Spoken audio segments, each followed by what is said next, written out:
Hola, buenas tardes, bienvenidos a Pictogramas ARC, un espacio de selección de imágenes y pictogramas para la comprensión. Mi nombre es Sonia Castellanos y hoy vamos a estar hablando con la doctora Ana Dana del Centro KIA. Así que si estás ahí, vamos a estar hablando de sistemas aumentativos y alternativos de comunicación eh, y sistema bimodal. Hola, buenas tardes. Hola, buenas tardes.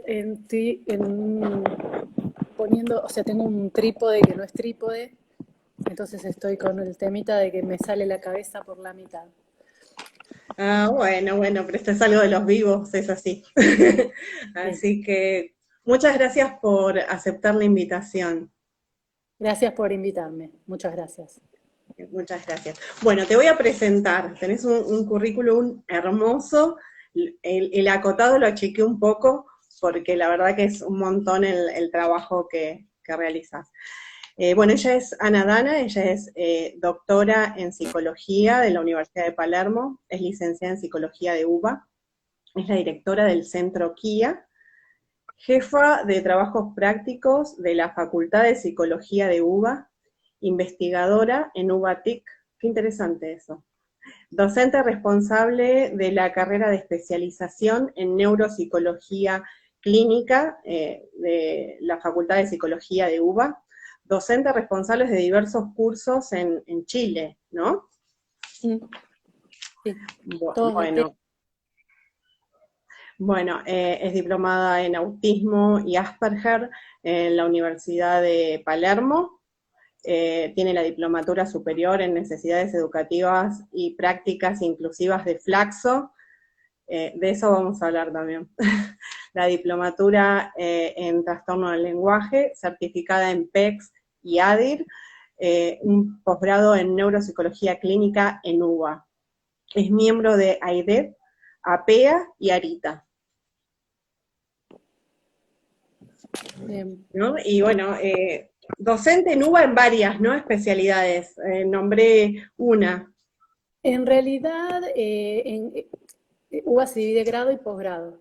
En Ujú, grado, hace 20 y pico de años, desde el 97, soy docente de la materia que es de diagnóstico, de evaluación.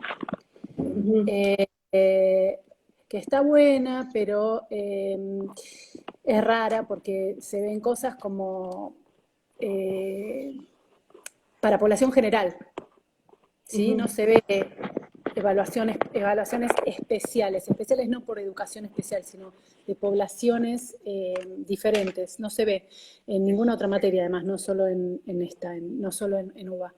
Ujú. Y en posgrado doy clase en la carrera de especialización en neuropsicología clínica de UBA y además tenemos con Paula Gago eh, otros cursos de posgrado.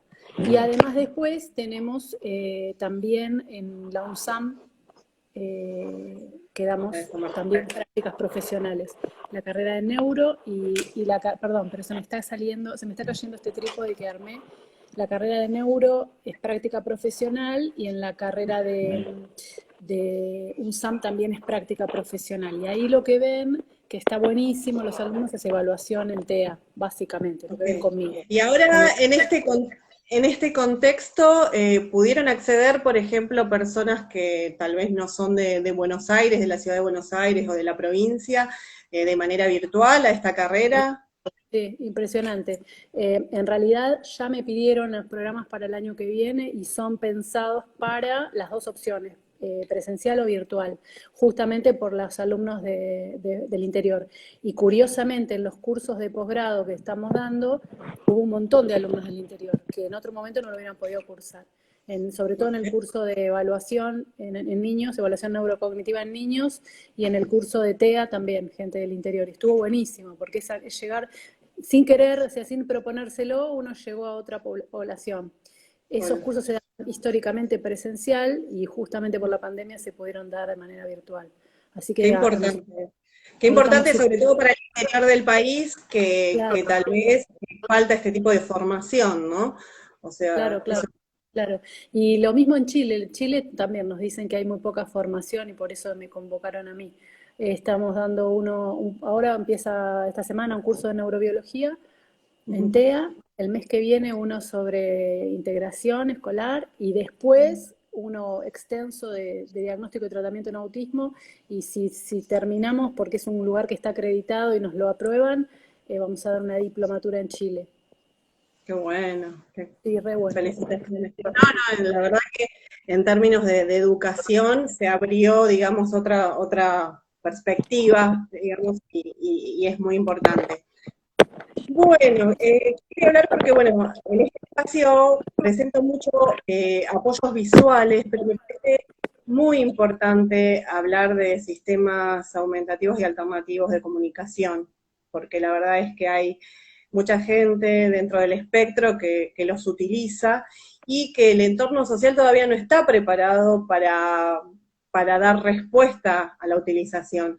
Y además de eso, bueno, empezar diciendo que el artículo 2, ¿no?, de la Convención de los Derechos de Personas con Discapacidad habla de comunicación y habla, bueno, del lenguaje de señas, del braille, y menciona este sistema, ¿no?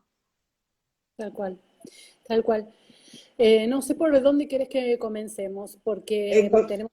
Comunicación y lenguaje me parece importante, ¿no? Porque, digamos, yo sé que me siguen familias y a veces esa diferencia todavía no se logra tener, y además, bueno, la búsqueda continua que tenemos la familia del lenguaje, y el lenguaje a veces no aparece de manera inmediata, ¿no? Muy bien. Ahora empiezo con alguna cuestión teórica, pero quiero decir algo con esto que acabas de decir. Vos sabés que nosotros hace muchos años le decimos a los papás en las admisiones, ustedes quieren que hable, nosotros queremos que se comunique. Es una diferencia sumamente importante, ¿sí? Porque por ahí el habla oral, el lenguaje oral, no llega, no aparece o aparece tardíamente. Y lo que hay que lograr es justamente que aparezca alguna forma de comunicación antes que el lenguaje oral, por si este no aparece o aparece tardíamente. Por eso es tan importante también el trabajo que ustedes hacen, ¿no? De difundir el apoyo visual o los pictogramas o cualquier otro sistema que sea útil para lograr la comunicación. Bueno, vamos a empezar con alguna cuestión teórica, que por ahí es difícil. Hay otros vivos subidos en el canal de YouTube y pueden consultarme porque es muy difícil hacer un recorte de este tema porque hay que pensar desde dónde partir. Pero vamos a tratar... Me decís el canal, así ya que así quien ve este vivo, No, el canal yo tengo dos. El que uh-huh. dice doctora es el que uso para subir los vivos, porque el otro, porque por ahí el otro se encuentra más fácil porque tiene más cosas subidas y es más popular. El otro es más de la cátedra, de cosas de la UBA que por ahí no les interesa a mucha gente. El que se llama doctora Ana Dana con apóstrofe, ese es el que subo los vivos. Los vivos, hay Okay, algunas clases subidas también. Hay okay. videos que tienen que ver con este tema de hoy, que son de cómo se enseñan determinadas cosas. Están Uh-huh. subidos ahí con una nenita que es la hija de una terapeuta nuestra que hicimos para un vivo pasado, que puede ser muy útil. Los pasos en la enseñanza de PECS y los pasos en la enseñanza de comunicación bimodal y de enseñanza de gestos están subidos ahí con una modelo brillante que es Isabela. Qué bueno. Sí, sí, vi esos vivos para preparar porque la verdad es que hicieron 4 vivos. No vi, claro, porque el PEX tiene varias fases y varias etapas, entonces son cursos, hay gente certificada en este tema, y bueno, y es un tema, digamos, muy amplio para desarrollar, con lo cual acá vamos a hacer algo simple Sí, para la comunidad y para que entiendan un poquito de qué se trata. claro. Bueno, vamos, si te parece, empezar con algo teórico. Uh-huh. Eh, a ver, ¿por dónde empezamos respecto de hablar del lenguaje? Un pasito para atrás es pensar en el desarrollo de los niños, ¿sí? Si no se escucha, me avisan, ¿sí? Uh-huh. Pensar en el desarrollo de los niños. Digamos, el desarrollo psicomotor es la secuencia de pasos que están preestablecidos, de pasos que producen cambios en lo biológico, en lo psicológico, en lo social y en el lenguaje, que va a lograr un organismo desde la concepción hasta su vida adulta, y este proceso tiene asentamiento en el sistema nervioso que va a ir aumentando en su complejidad. Y en ese proceso va a estar relacionado, ligado, atravesado, modelado por el ambiente, ¿sí? Entonces, para lograr el habla, el lenguaje oral, tiene que haber indemnidad de esto, ¿sí? Tiene que haber un cerebro sano, y además tiene que haber un ambiente que propicie, ¿sí? Un paréntesis. Una mamá no es tan poderosa como para no propiciar esto que acabo de decir del ambiente, ¿sí? Es el ambiente intrauterino en primer lugar y luego el ambiente que lo rodea, pero por supuesto que hay ambientes que son hipoestimulantes, un niño de muy bajos recursos, con una madre con poco nivel educativo, pero lo que quiero explicar es que ninguna mamá es tan poderosa como para hacer que el lenguaje no se desarrolle si ese niño puede desarrollar el lenguaje, ¿sí? Bueno, ¿cómo consigue esto este organismo? Bueno, a través de los órganos de los sentidos y del sistema neuromotor. El lenguaje es una función cerebral superior. Los organismos humanos tenemos 3 funciones cerebrales superiores. La gnosia, G-N-O-S-I-A, gnosias, que es la capacidad de reconocer objetos del entorno. Las praxias, que son el conjunto de movimientos con un fin determinado, y el lenguaje. Cada una de estas funciones cerebrales superiores tiene la posibilidad de alterarse, ¿sí? No vamos a hablar de todos los tipos de alteración porque es muy complejo, ¿sí? Pero estas funciones pueden alterarse. Cada alteración va a dar lugar a diferentes cuestiones. El lenguaje es una función sumamente compleja que se construye desde antes del nacimiento hasta más o menos los 6 años de edad, ¿sí?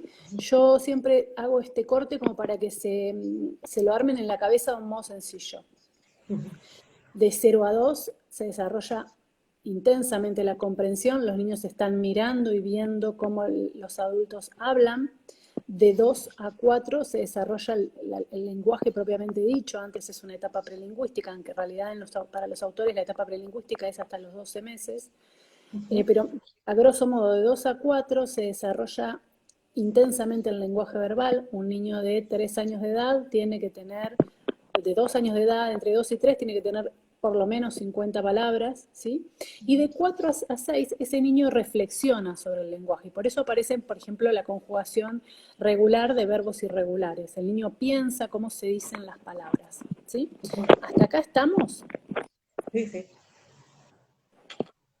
Igual si quieren pueden ir haciendo preguntas quienes van siguiendo el vivo. Se me cortó y no escuché qué dijeron.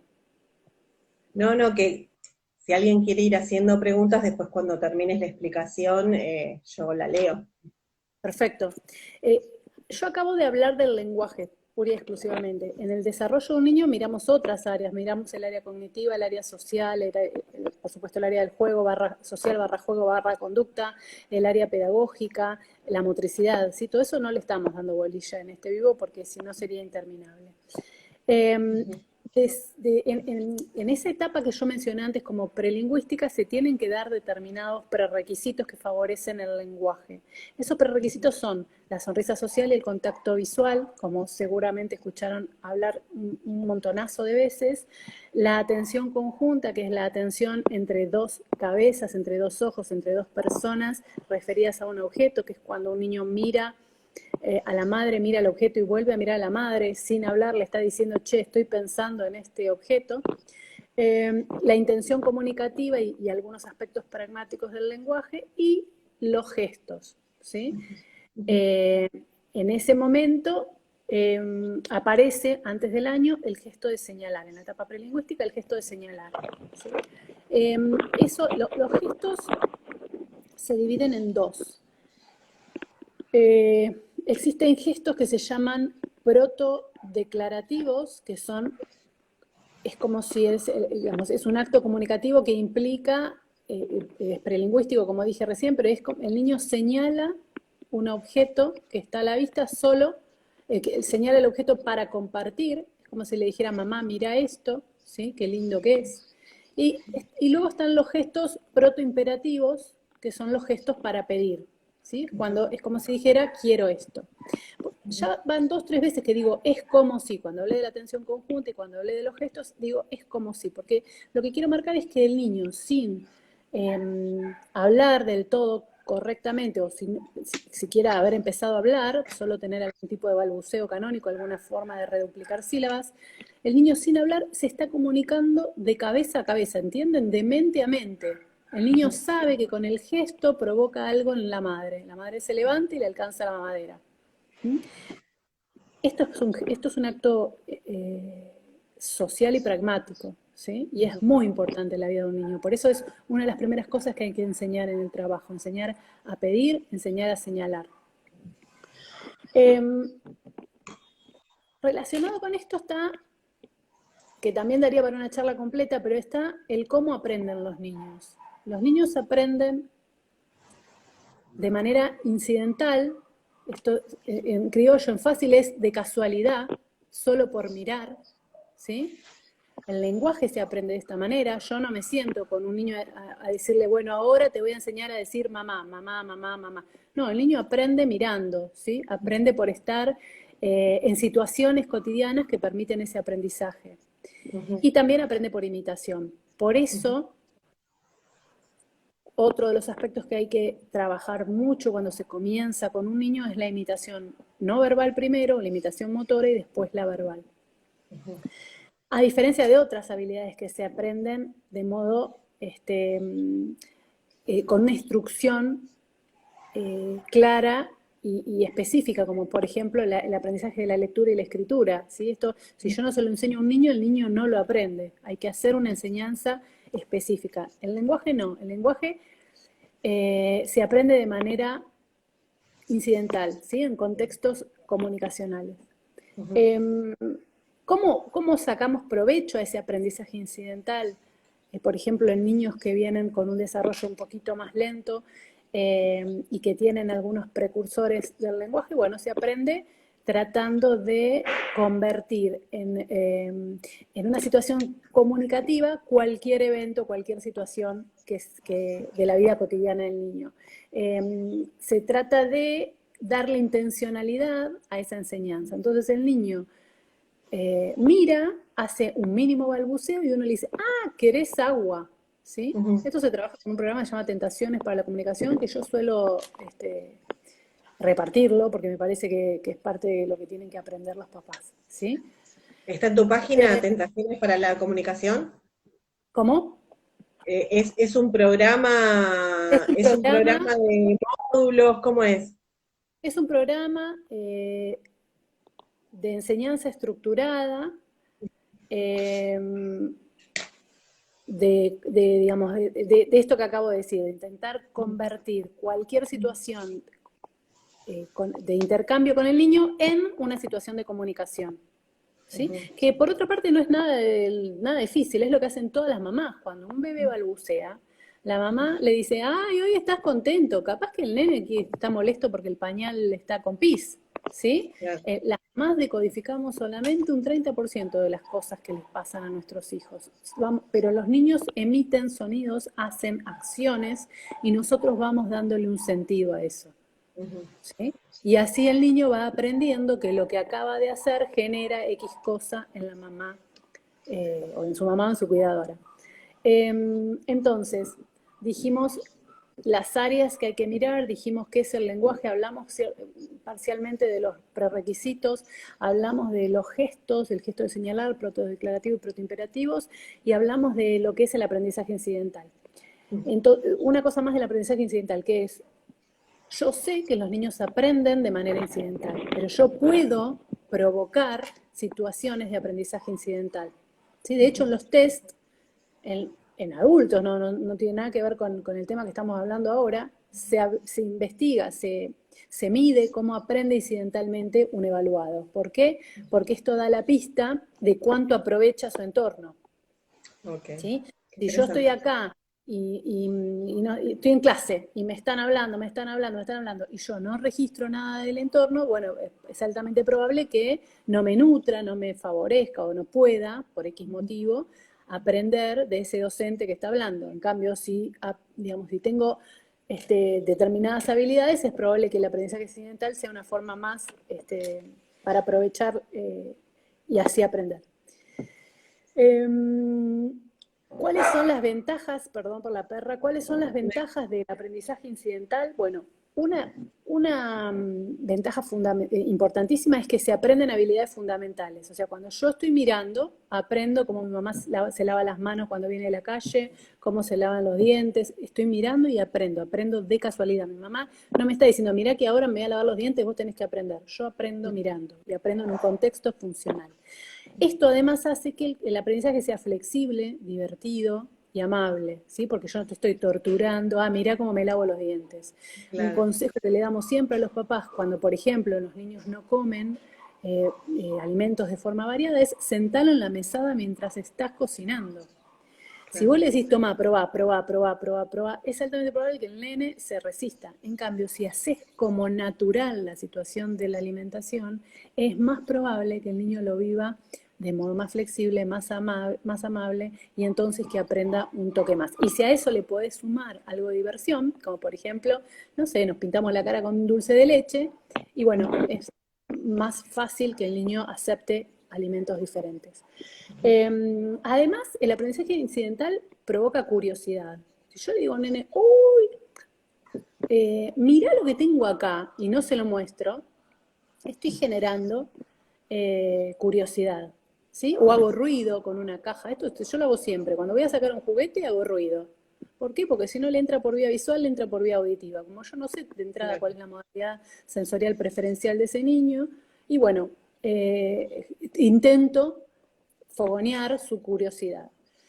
El aprendizaje incidental... Se puede recomendar a las familias, digamos, trabajar sobre ese tipo sobre esa intervención, digamos, generar ese asombro, esa sorpresa, esa inquietud. Hay un montón de herramientas que las mamás usan de esto que estoy diciendo y no les saben poner un nombre, pero lo hacen. ¿Sí? Okay. Nosotros yo ahora estoy viendo unos bebés y vi videos de las madres y me parecen unas recontrarrecapas, digamos. Tienen una cantidad de habilidades que ella no le pone nombre a eso. Claro. Pero eso de cerrarle la puerta para que no tenga todo al alcance, por ejemplo, y generar curiosidad. ¿Te acordás lo que escondimos acá? O cambiarle de lugar los juguetes o algún juguete para que se mueva y desplace. Por ahí un niño que tiene dificultades de otro tipo. Son un montón de habilidades. ¿Sí? Los papás conocen a los niños y saben por dónde entrarles. Hay otros papás que no, que por ahí les cuesta más, por supuesto. Hay terapeutas que también les cuesta más. Bueno, por eso hay que enseñarles. Y además el aprendizaje incidental sirve para expandir el conocimiento de una persona. ¿Sí? Si yo estoy aprendiendo esto y de casualidad aprendo aquello, y bueno, mi bagaje, mi capacidad de aprender, de mis conocimientos van a aumentar. Esto es muy importante.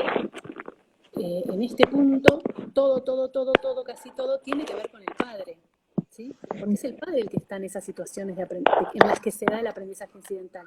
No somos los terapeutas. El terapeuta puede estar cuando ya el niño consulta, pero antes que el niño consulte, estas situaciones de enseñanza-aprendizaje se dan en el ámbito de la familia y de la casa, a lo sumo del colegio. Entonces el papá es el protagonista, digamos, junto con el niño, ¿sí? El papá es el que enseña esto. Y por supuesto después en el colegio también se aprenden cosas. A ver, compartir es un aprendizaje incidental que está ligado a los contextos escolares, el hijo único, digamos, ¿no? ¿Tu hijo no fue al jardín porque es hijo único? Bueno, eso, ¿no? Es en el jardín se aprende por aprendizaje incidental, por ejemplo, a prestar los chiches. ¿Cuál es una desventaja gravísima, por lo menos para los que hacemos TCC o los que hacemos terapia conductual, que no se puede medir?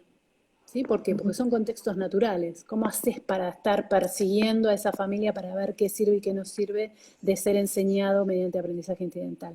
Por lo tanto, lo que nosotros aconsejamos es prueben, háganlo todas las veces que sea necesaria, todas las veces que puedan. ¿Sí? Me fui por las ramas, ¿no es cierto? No, porque estos son los prerequisitos para hablar de sistemas aumentativos y alternativos de comunicación, ¿verdad? Sí, una cosa más que podemos hablar. Yo mencioné algunos prerequisitos, en los videos están los prerequisitos.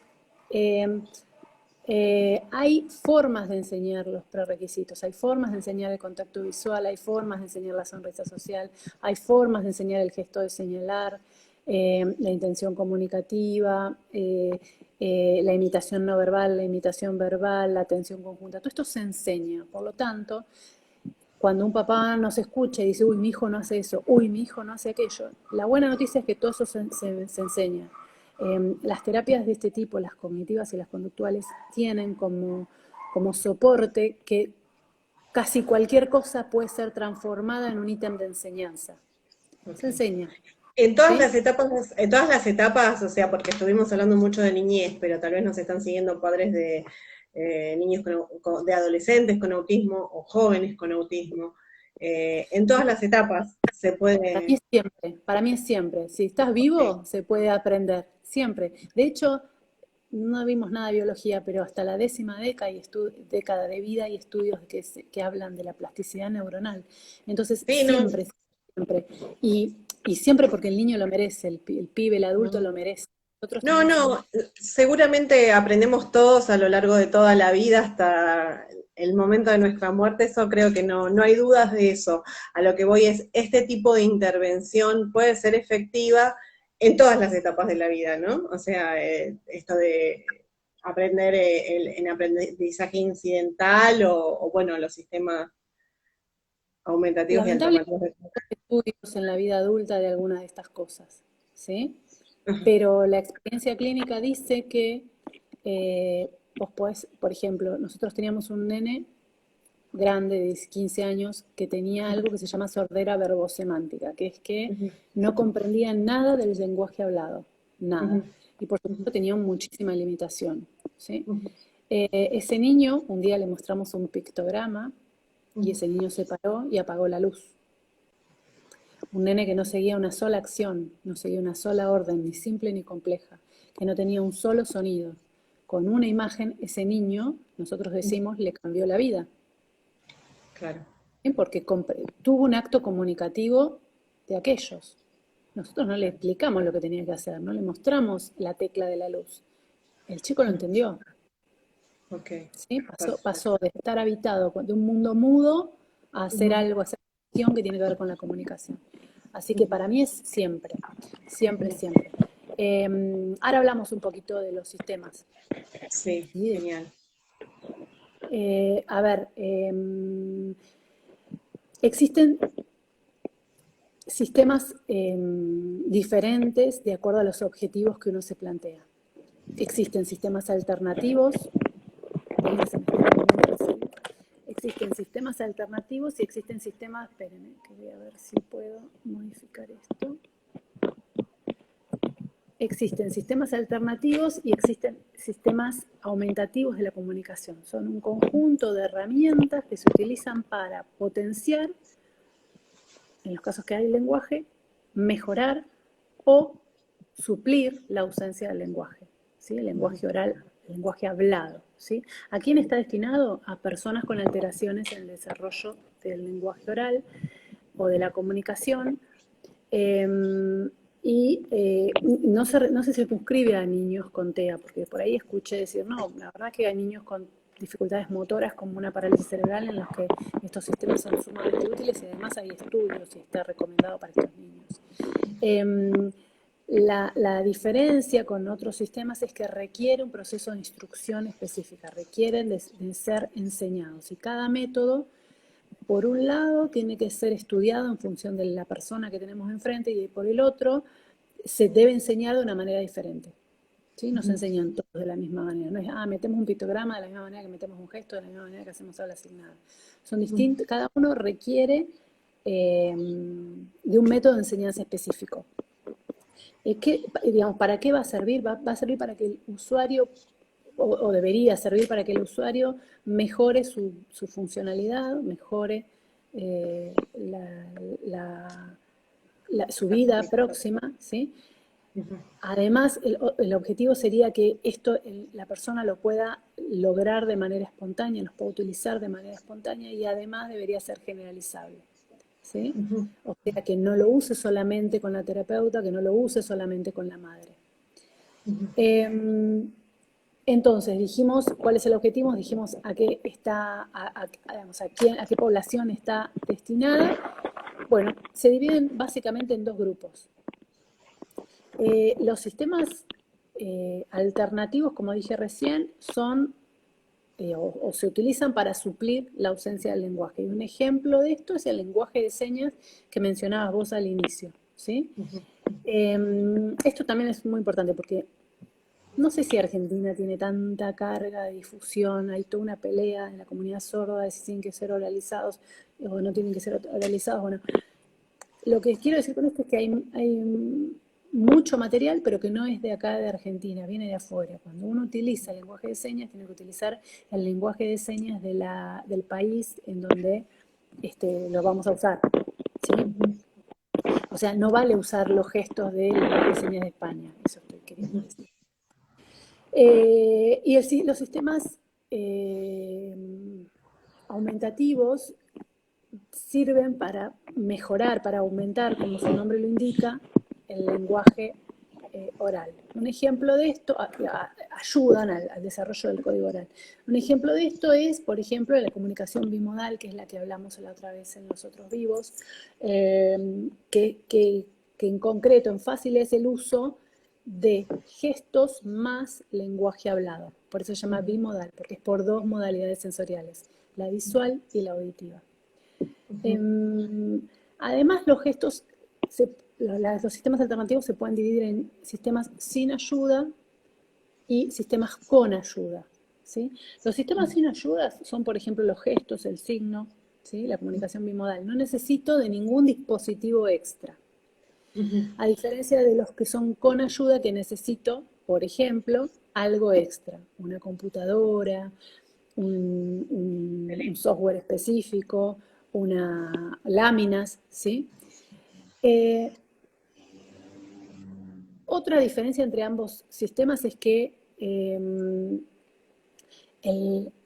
los sin ayuda, los que son en general con gestos, requieren habilidades motrices. Entonces esto va a estar ligado al diagnóstico de la persona que lo va a usar. Hay niños con mucho compromiso motor y que no pueden usar cualquier gesto, o que si pueden usar algún gesto, no necesariamente van a utilizar los gestos de la lengua de señas que acabo de mencionar. Y entonces... Ana, perdón que te corte, pero acá acaban de decir, y es muy importante que aclares, que los terapeutas del lenguaje en el interior del país, están escribiendo de Córdoba específicamente, dicen que el uso de las imágenes retrasa el lenguaje. Y yo les preguntaría que me muestren algún artículo en donde esto diga que es así. En realidad hay una frase que a mí me parte la cabeza de emoción, que la usa Verónica Maggio, que dice que por supuesto que hay millones de artículos que dicen que esto no es así. Hay muchísima producción científica que dice que no solo no es así, sino que en realidad, mientras no desarrolla el lenguaje el niño, no desarrolla las áreas del cerebro ligadas al lenguaje de la misma manera que si lo tuviera, y que un sistema alternativo hace que se desarrollen esas áreas del lenguaje mientras se desarrolla el resto. Esto, la producción científica está sumamente de acuerdo con esto, y es muy peligroso decir que no se desarrolla el lenguaje, que esto produce el lenguaje. Pero además, quiero ser respetuosa, no lo digo en contra de nadie, pero en algún punto es soberbio decir esto. Porque nadie puede hacer que el otro no hable. Nadie. El lenguaje es inevitable. A mí se me cae un ladrillo en el pie y yo me mando una mala palabra.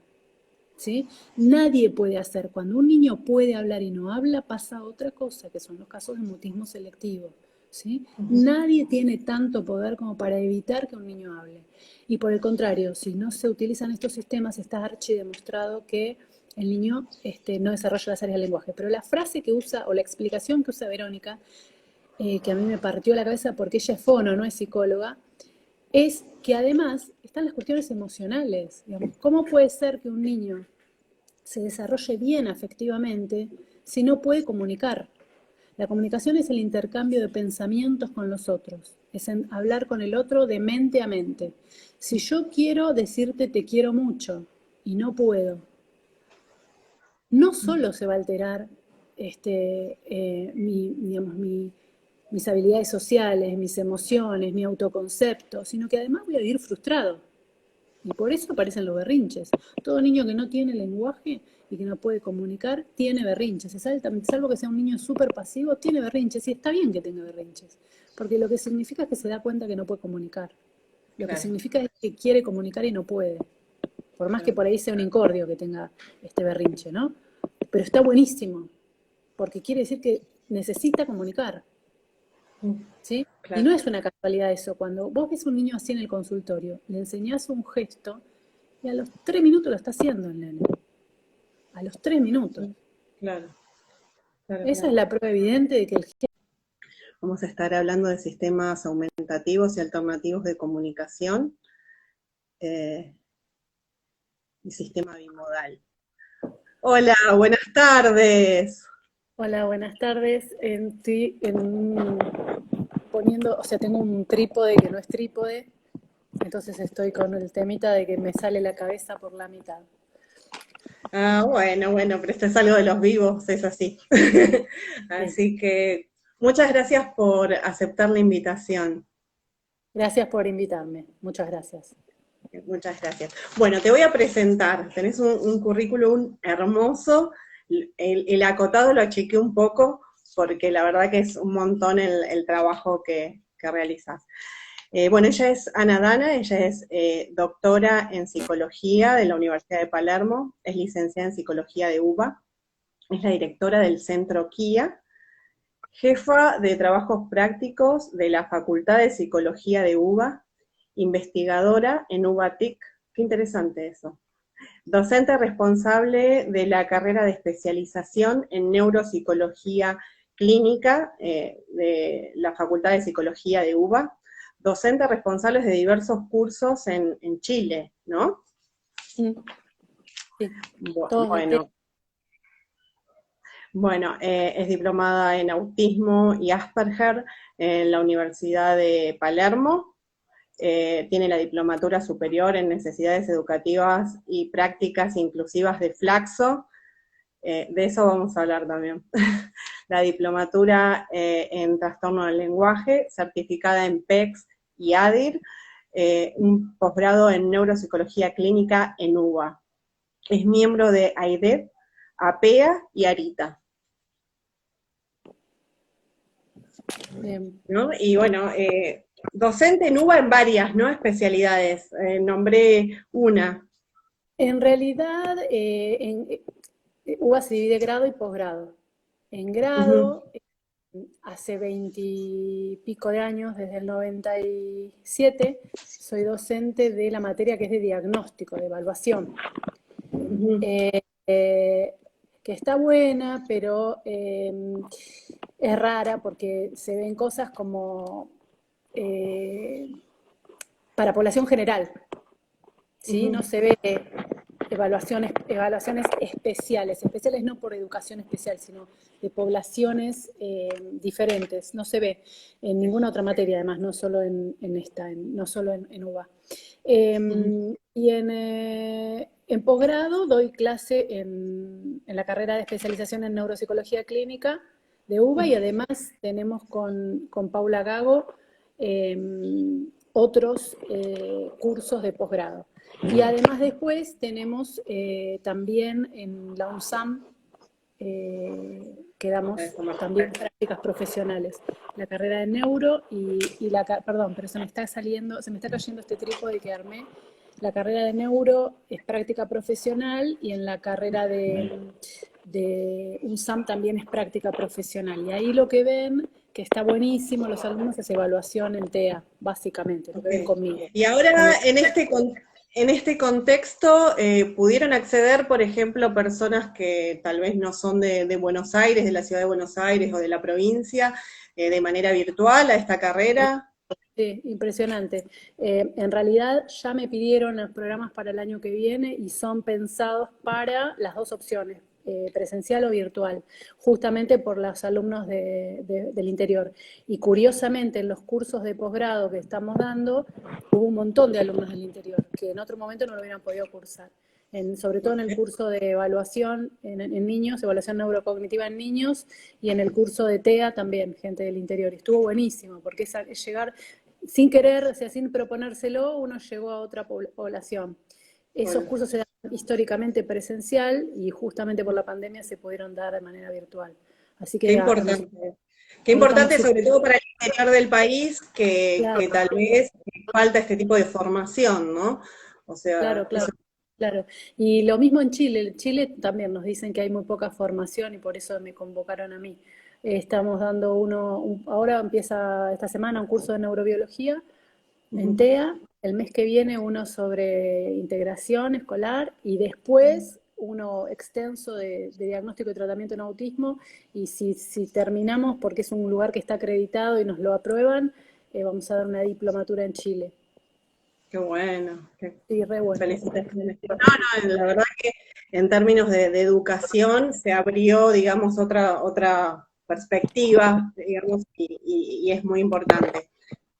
Bueno, quería hablar porque, bueno, en este espacio presento mucho apoyos visuales, pero me parece muy importante hablar de sistemas aumentativos y alternativos de comunicación, porque la verdad es que hay mucha gente dentro del espectro que los utiliza y que el entorno social todavía no está preparado para dar respuesta a la utilización.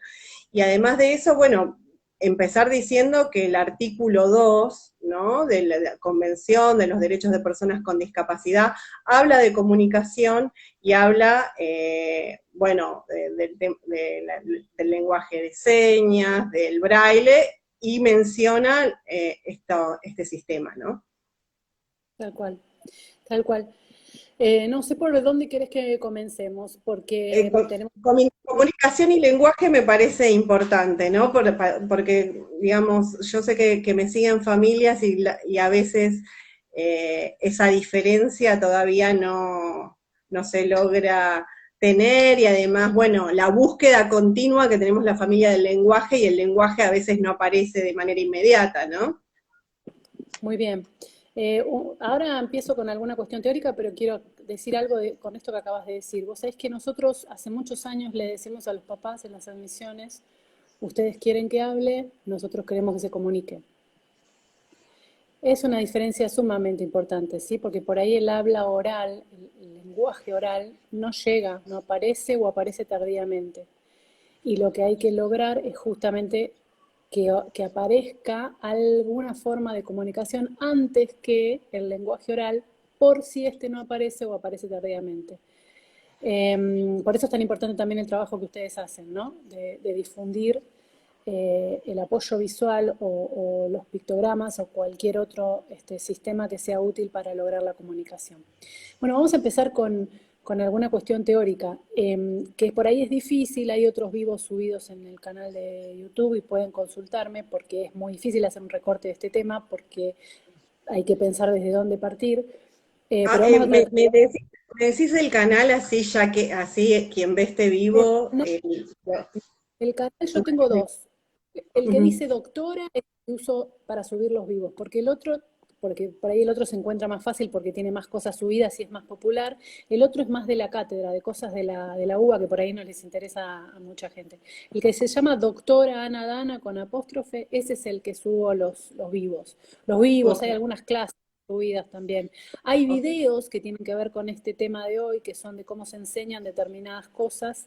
Están subidos ahí con una nenita que es la hija de una terapeuta nuestra que hicimos para un vivo pasado, que puede ser muy útil. Los pasos en la enseñanza de PECS y los pasos en la enseñanza de comunicación bimodal y de enseñanza de gestos están subidos ahí con una modelo brillante que es Isabela.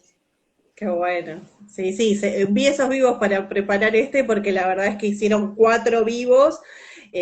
No vi, claro, porque el PECS tiene varias fases y varias etapas, entonces son cursos, hay gente certificada en este tema, y bueno, y es un tema, digamos, muy amplio para desarrollar, con lo cual acá vamos a hacer algo simple Sí, para la comunidad y para que entiendan un poquito de qué se trata.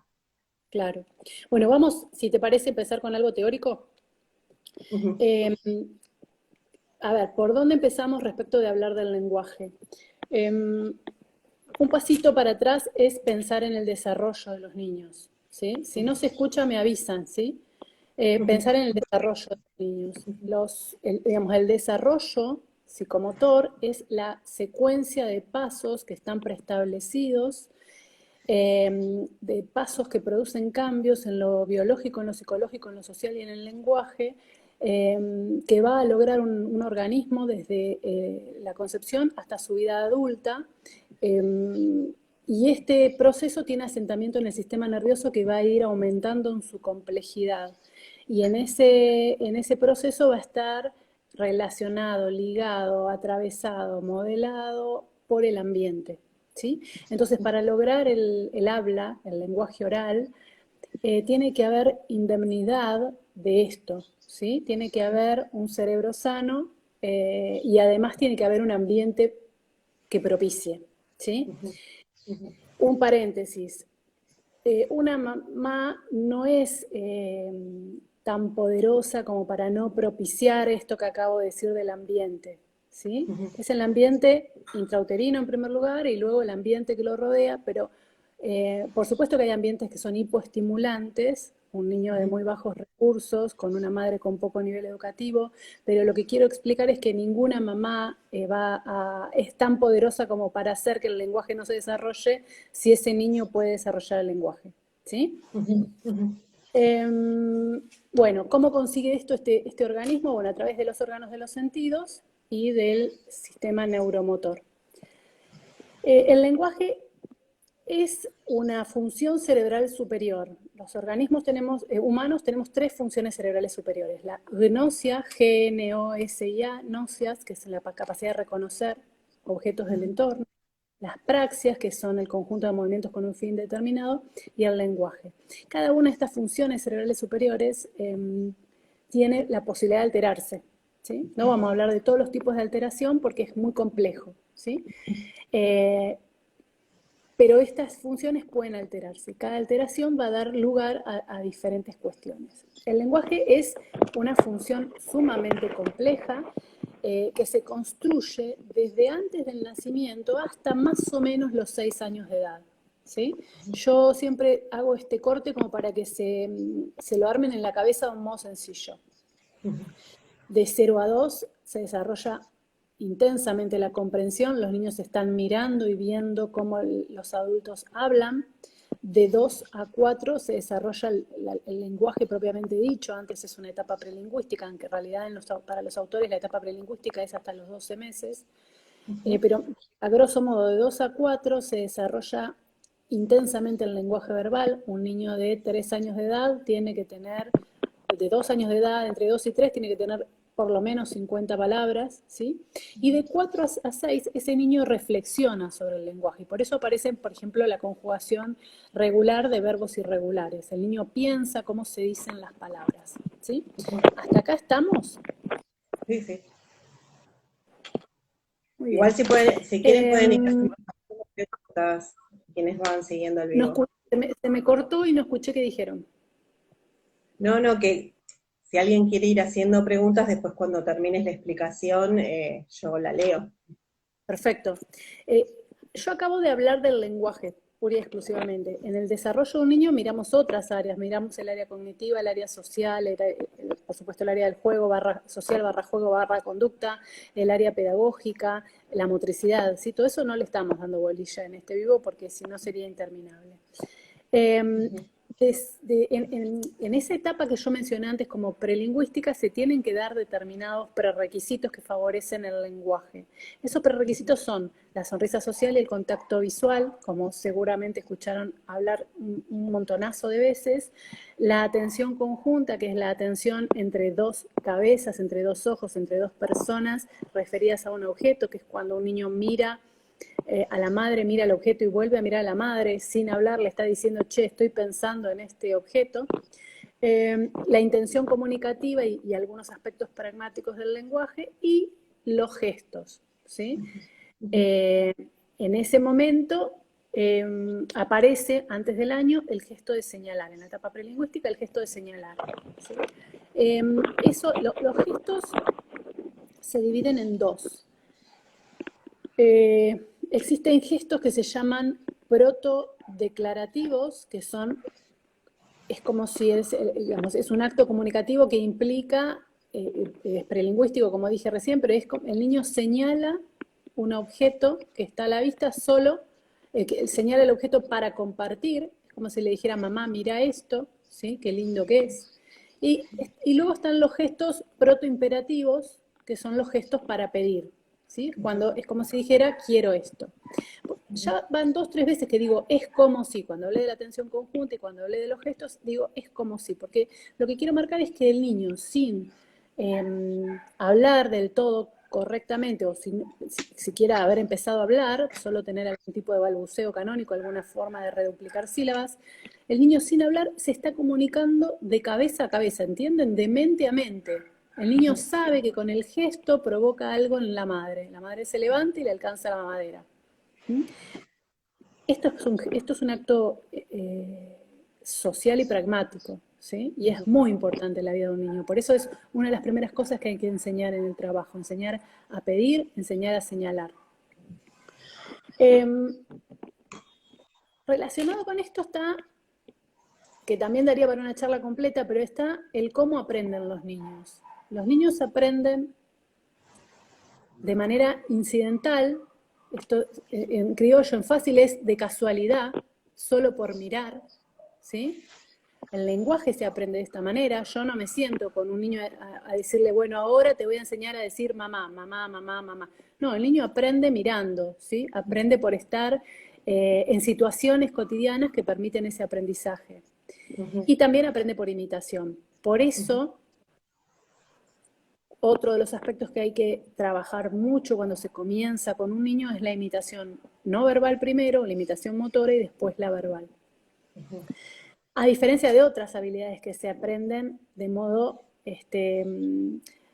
con una instrucción clara y específica, como por ejemplo el aprendizaje de la lectura y la escritura, ¿sí? Esto, si yo no se lo enseño a un niño, el niño no lo aprende. Hay que hacer una enseñanza específica. El lenguaje no. El lenguaje se aprende de manera incidental, ¿sí? En contextos comunicacionales. ¿Cómo sacamos provecho a ese aprendizaje incidental? Por ejemplo, en niños que vienen con un desarrollo un poquito más lento y que tienen algunos precursores del lenguaje, bueno, se aprende tratando de convertir en una situación comunicativa cualquier evento, cualquier situación de la vida cotidiana del niño. Se trata de darle intencionalidad a esa enseñanza. Entonces el niño mira, hace un mínimo balbuceo y uno le dice, ah, ¿querés agua? ¿Sí? Esto se trabaja con un programa que se llama Tentaciones para la Comunicación, que yo suelo repartirlo porque me parece que es parte de lo que tienen que aprender los papás. ¿Sí? ¿Está en tu página Tentaciones para la Comunicación? ¿Cómo? ¿Es un programa, es un programa de módulos? ¿Cómo es?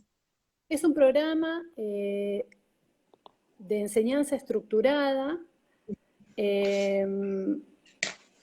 digamos, de esto que acabo de decir, de intentar convertir cualquier situación de intercambio con el niño en una situación de comunicación.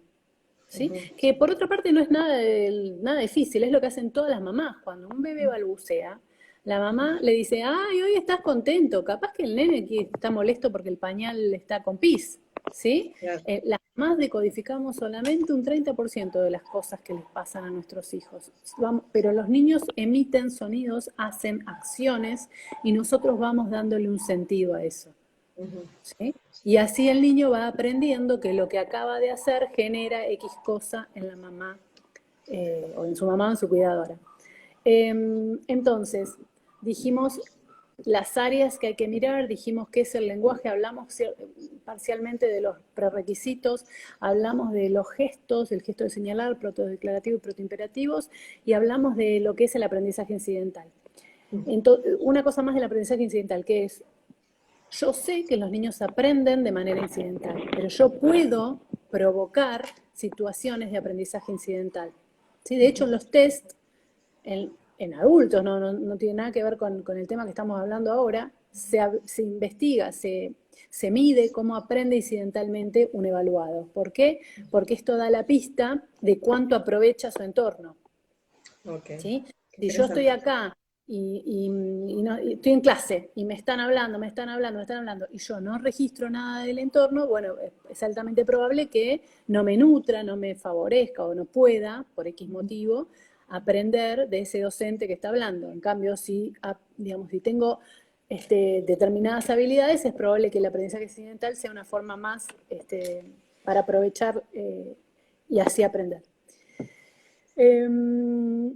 ¿Cuáles son las ventajas, perdón por la perra, cuáles son las ventajas del aprendizaje incidental? Bueno, una ventaja importantísima es que se aprenden habilidades fundamentales. O sea, cuando yo estoy mirando, aprendo cómo mi mamá se lava las manos cuando viene de la calle, cómo se lavan los dientes. Estoy mirando y aprendo de casualidad. Mi mamá no me está diciendo, mirá que ahora me voy a lavar los dientes, vos tenés que aprender. Yo aprendo mirando y aprendo en un contexto funcional. Esto además hace que el aprendizaje sea flexible, divertido y amable, ¿sí? Porque yo no te estoy torturando, mirá cómo me lavo los dientes. Claro. Un consejo que le damos siempre a los papás cuando, por ejemplo, los niños no comen alimentos de forma variada es sentarlo en la mesada mientras estás cocinando. Claro. Si vos le decís, toma, probá, es altamente probable que el nene se resista. En cambio, si haces como natural la situación de la alimentación, es más probable que el niño lo viva de modo más flexible, más amable, y entonces que aprenda un toque más. Y si a eso le podés sumar algo de diversión, como por ejemplo, no sé, nos pintamos la cara con un dulce de leche, y bueno, es más fácil que el niño acepte alimentos diferentes. Además, el aprendizaje incidental provoca curiosidad. Si yo le digo a un nene, mirá lo que tengo acá, y no se lo muestro, estoy generando curiosidad. ¿Sí? O hago ruido con una caja. Esto yo lo hago siempre. Cuando voy a sacar un juguete, hago ruido. ¿Por qué? Porque si no le entra por vía visual, le entra por vía auditiva. Como yo no sé de entrada cuál es la modalidad sensorial preferencial de ese niño, y bueno, intento fogonear su curiosidad. El aprendizaje incidental... Es recomendable para las familias, digamos, trabajar sobre ese tipo sobre esa intervención, digamos, generar ese asombro, esa sorpresa, esa inquietud. Hay un montón de herramientas que las mamás usan de esto que estoy diciendo y no les saben poner un nombre, pero lo hacen. ¿Sí? Nosotros yo ahora estoy viendo unos bebés y vi videos de las madres y me parecen unas recapas, digamos. Tienen una cantidad de habilidades que a ella no le pone nombre a eso. Claro. Pero eso de cerrarle la puerta para que no tenga todo al alcance, por ejemplo, y generar curiosidad. ¿Te acordás lo que escondimos acá? O cambiarle de lugar los juguetes o algún juguete para que se mueva y desplace por ahí un niño que tiene dificultades de otro tipo. Son un montón de habilidades. ¿Sí? Los papás conocen a los niños y saben por dónde entrarles. Hay otros papás que no, que por ahí les cuesta más, por supuesto.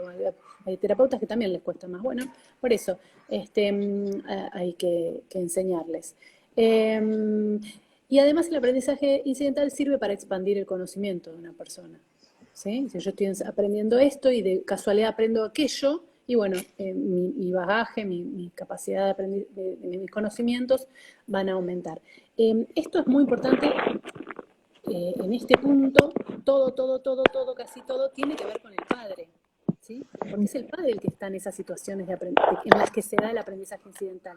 No somos los terapeutas. El terapeuta puede estar cuando ya el niño consulta, pero antes que el niño consulte, estas situaciones de enseñanza-aprendizaje se dan en el ámbito de la familia y de la casa, a lo sumo del colegio. Entonces el papá es el protagonista, digamos, junto con el niño, ¿sí? El papá es el que enseña esto. Y por supuesto después en el colegio también se aprenden cosas. A ver, compartir es un aprendizaje incidental que está ligado a los contextos escolares, el hijo único, digamos, ¿no? Tu hijo no fue al jardín porque es hijo único, bueno, es eso, ¿no? Es en el jardín se aprende, por aprendizaje incidental, por ejemplo, a prestar los chiches. ¿Cuál es una desventaja gravísima, por lo menos para los que hacemos TCC o los que hacemos terapia conductual, que no se puede medir?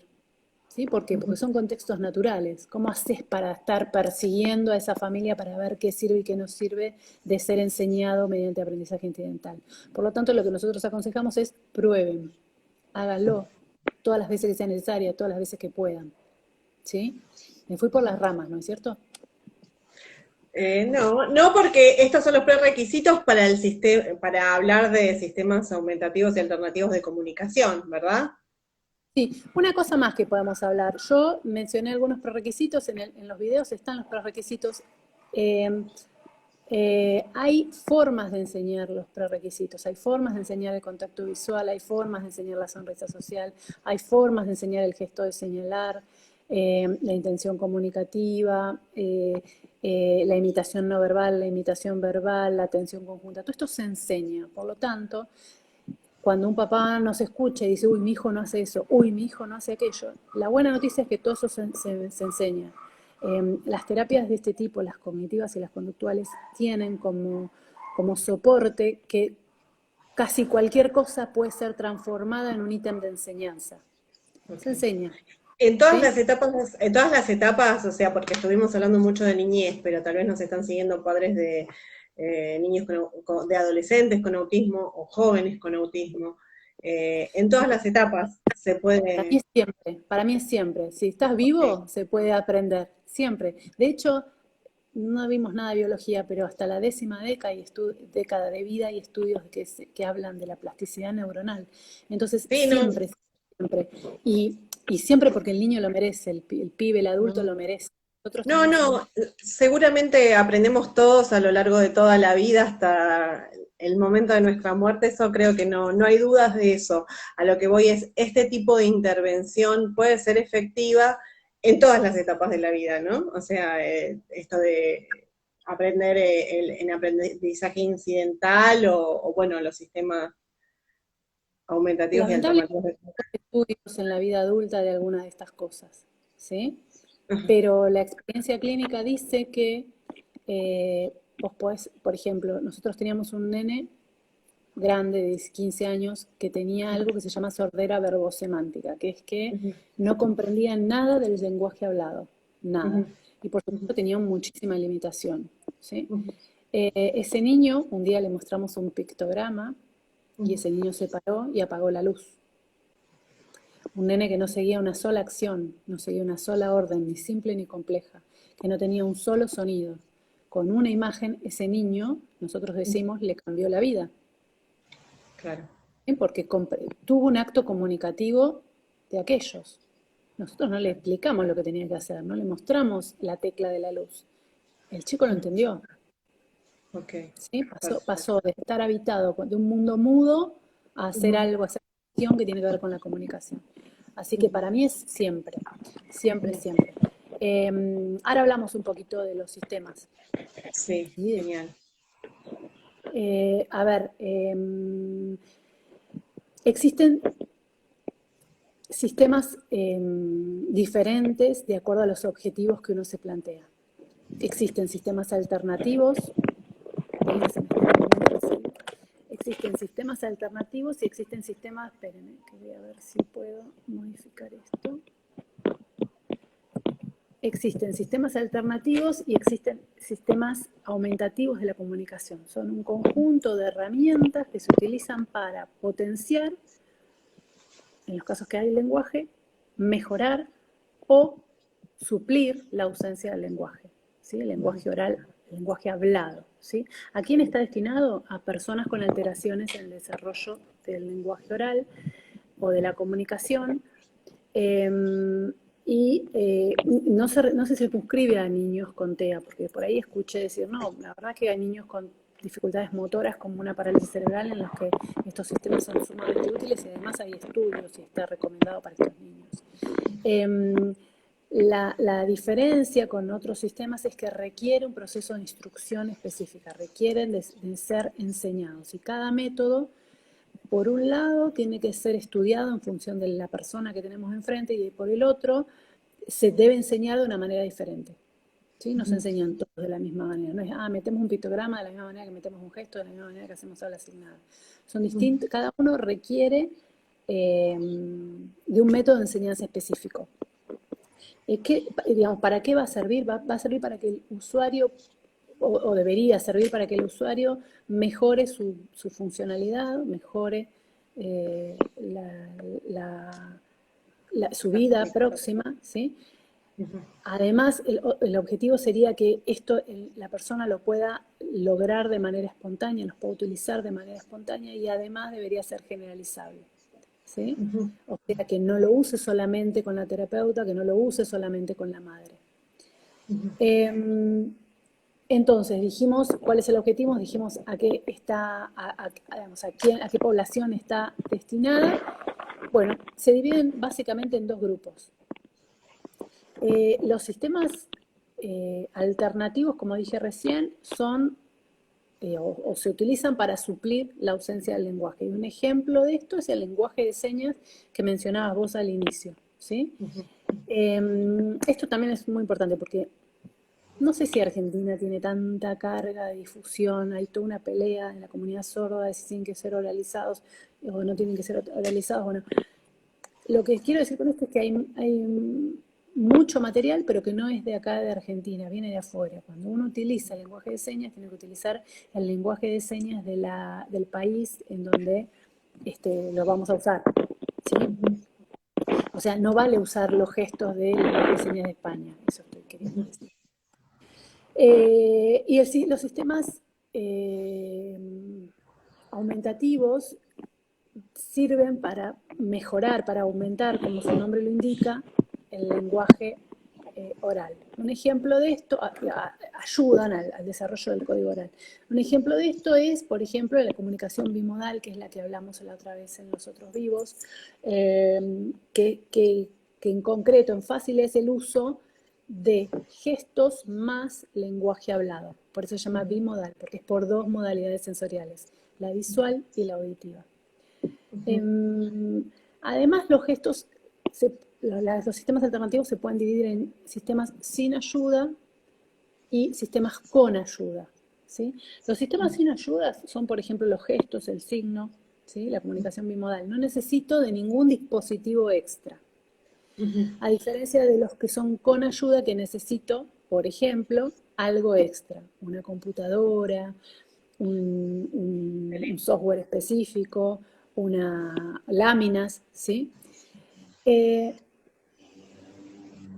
Otra diferencia entre ambos sistemas es que los sin ayuda, los que son en general con gestos, requieren habilidades motrices.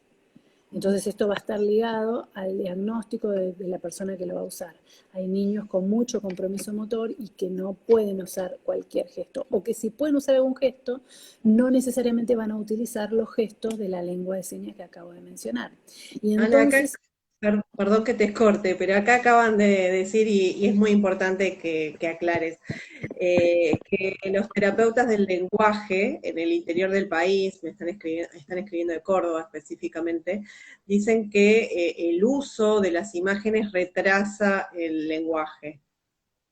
Y yo les preguntaría que me muestren algún artículo en donde esto diga que es así. En realidad hay una frase que a mí me parte la cabeza de emoción, que la usa Verónica Maggio, que dice que por supuesto que hay millones de artículos que dicen que esto no es así. Hay muchísima producción científica que dice que no solo no es así, sino que en realidad, mientras no desarrolla el lenguaje el niño, no desarrolla las áreas del cerebro ligadas al lenguaje de la misma manera que si lo tuviera, y que un sistema alternativo hace que se desarrollen esas áreas del lenguaje mientras se desarrolla el resto.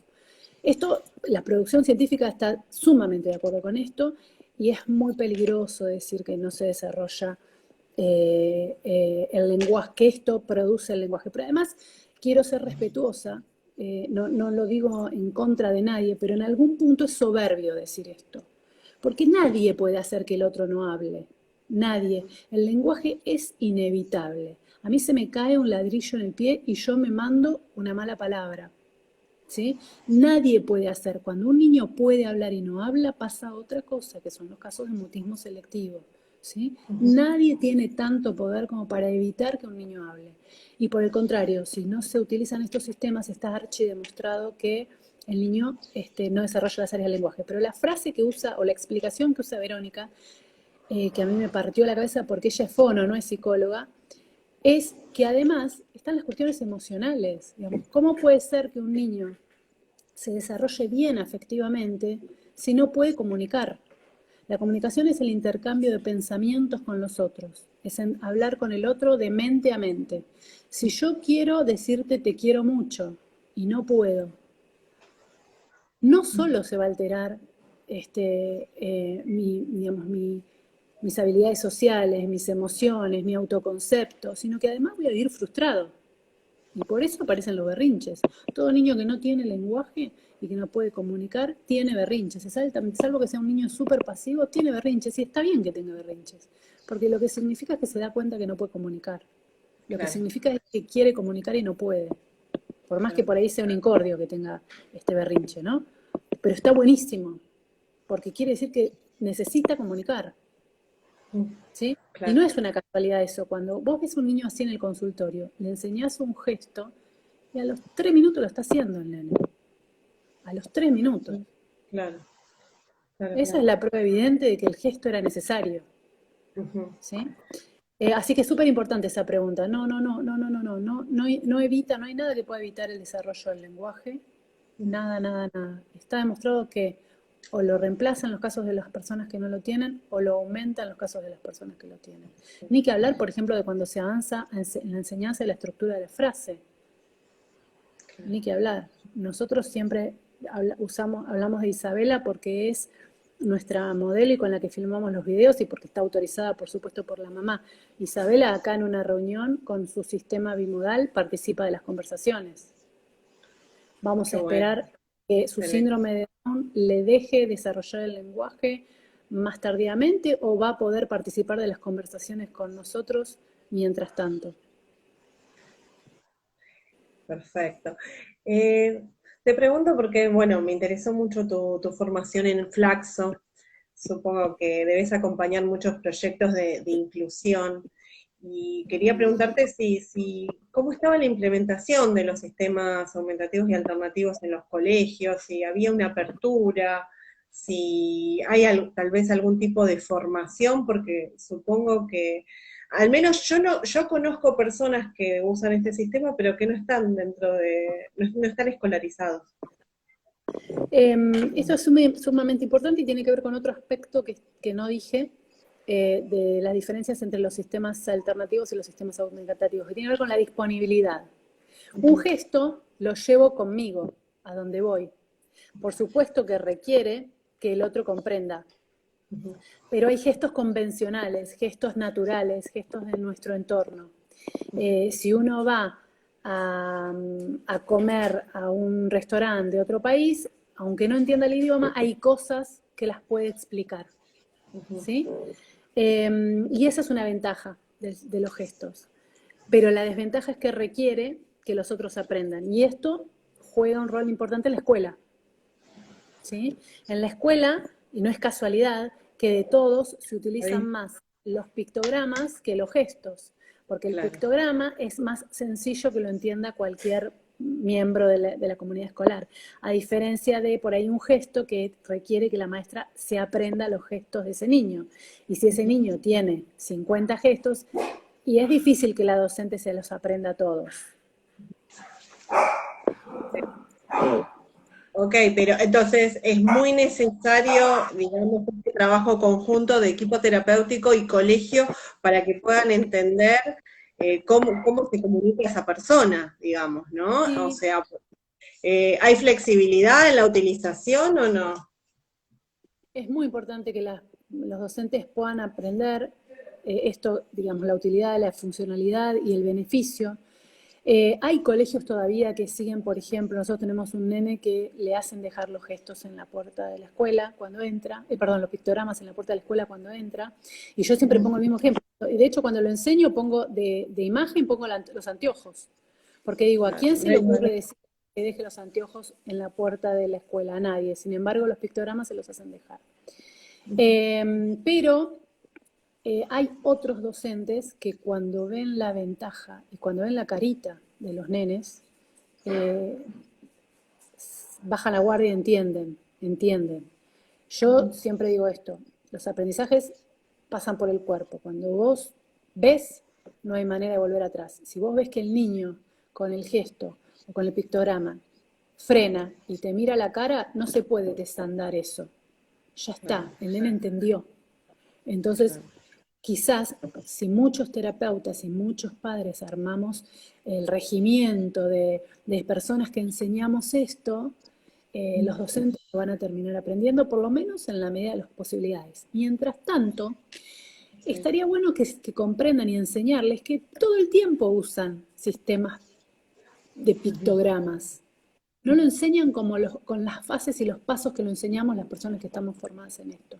Pero cuando vos en el aula entrás y tenés la A en mayúscula y en minúscula, con el dibujito de aro, la B con el dibujito de, no sé, cualquier palabra con B. Es un pictograma, en definitiva es algo que te representa. Son sistemas de pictos, son sistemas pictográficos. De ahí aparecen los pictogramas. Los pictogramas no salen de cualquier lado, ¿sí?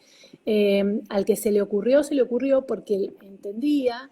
A ver, las señales de tránsito son sistemas pictográficos, ¿sí? Las flechas, los baños, el varón y la mujer en los baños, son sistemas pictográficos. Y en estos entornos virtuales que surgieron ahora, acá están preguntando dónde se pueden formar, en sistemas alternativos de comunicación. Hay mucho para formarse, hay poco en la Argentina. Yo me formé con la gente de PEX, de España, y digamos, se ve de modo parcial en algunos cursos extensos o diplomaturas. Por ejemplo, hay una diplomatura, no se llama diplomatura, hay un curso de TCC en el Garrahan en donde ven bastante de sistemas alternativos y aumentativos de la comunicación de una manera alucinante y muy bien dada. Es un curso anual, si no digo mal, ahí se ve. Pero por ahí para la gente que está en el interior, yo supongo que hay un grupo. Centro Kia y bueno, y ustedes sabrán orientarlos. Yo tengo manuales que puedo compartir. Lo que pasa es que después alguien tiene que supervisar eso, ¿sí? Claro. Alguien certificado, ¿no? Claro, porque si no se enseña mal. Y como yo dije antes que todo esto, la buena noticia es que todo esto son ítems de enseñanza, hay una cuestión que hay que tener muy importante en la enseñanza de niños con TEA, que es el aprendizaje sin errores. Porque hay muchas cosas para enseñar. Y si yo aprendo con error, después tengo que desaprender eso y enseñar lo nuevo. Y eso lleva tiempo y el niño no merece eso. Merece aprender algo que lo pueda implementar y que le mejore la vida. Entonces no hay que enseñar con errores. Y uno a veces si no está formado enseña con errores, con muy buena intención, pero puede enseñar con errores. ¿Sí? Claro. A veces muchos papás dicen, hice esta técnica y no me sirvió. Bueno, muchas veces no sirve porque fue mal enseñada. ¿Sí? O porque se abandonó en el medio la técnica. Y en entornos virtuales, ahora que la escuela se trasladó a casa, ¿no? ¿Se han implementado los sistemas alternativos y aumentativos? ¿Qué sucedió en este contexto? Y nosotros, por ejemplo, las personas que trabajan conmigo, que son terapeutas, yo no soy terapeuta, no trabajo de terapeuta con niños de nuestro centro, siguen utilizando los sistemas alternativos en las sesiones online, arman la agenda, y como mínimo la agenda, y siguen utilizando los niños. O sea, plantean la agenda a través del Zoom, plantean una agenda a través del Zoom, ¿verdad? Exacto, plantean una agenda, la misma que vienen usando en el Zoom, y les siguen demandando a los niños los mismos sistemas que venían utilizando, ya sea... Porque aparte, esto no lo dije, pero nosotros elegimos el sistema en función de la capacidad y la necesidad y el interés del niño.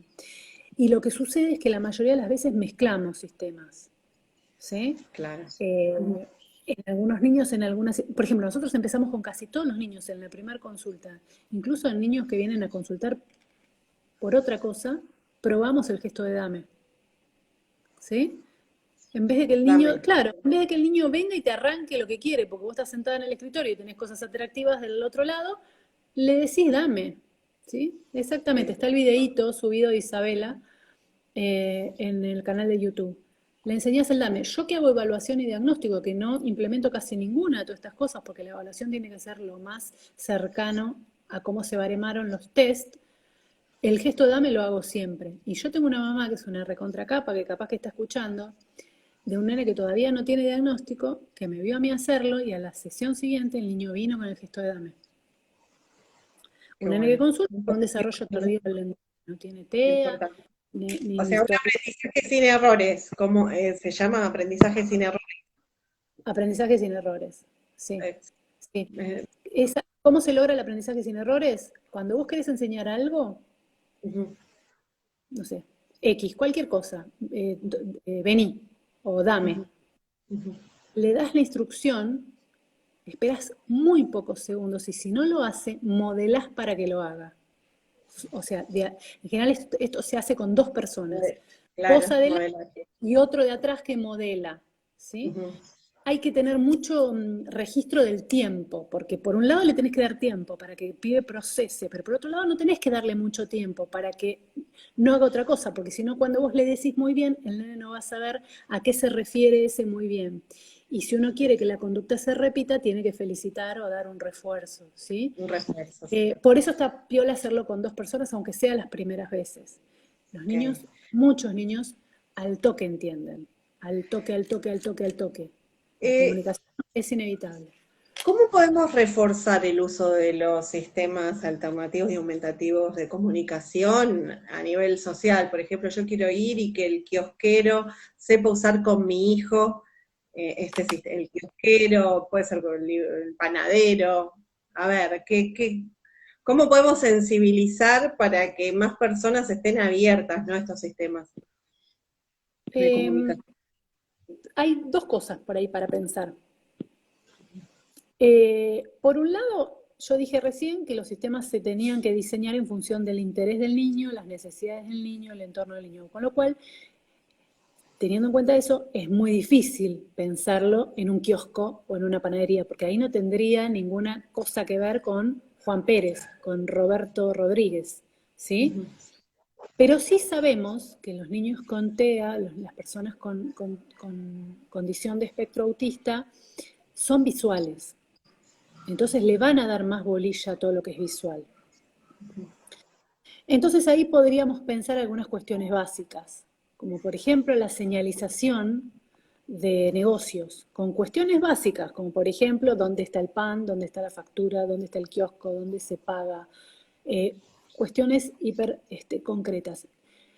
El trastorno del espectro del autismo es súper amplio y hay personas que necesitan la foto, por ejemplo, de los PECs, y hay personas que con un dibujo sencillo es suficiente para que lo comprendan. Y entonces eso es una complicación.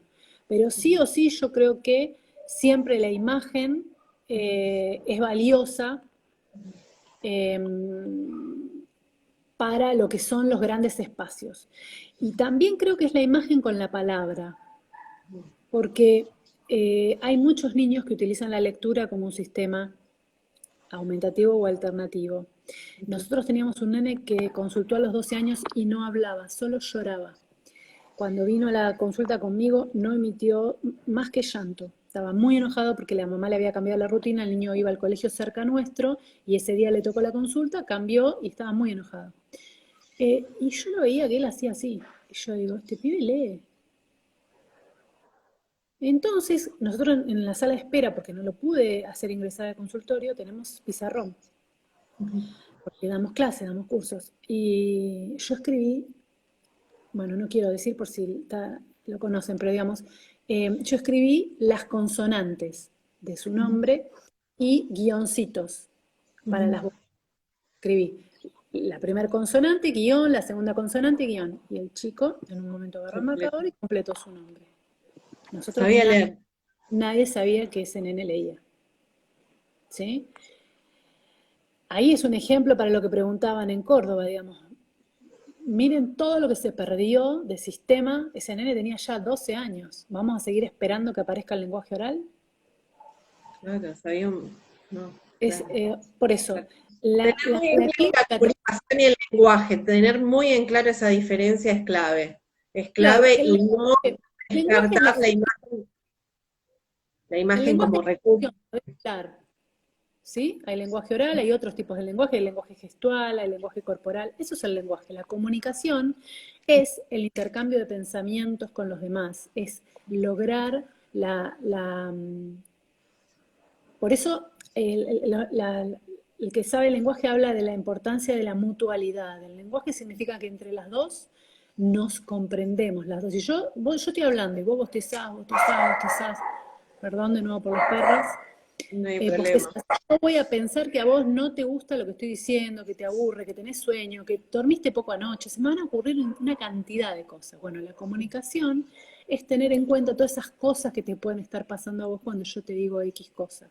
Y lo mismo vos, al revés, ¿sí? La comunicación es mucho más importante que el lenguaje y siempre, siempre, siempre implica el contexto.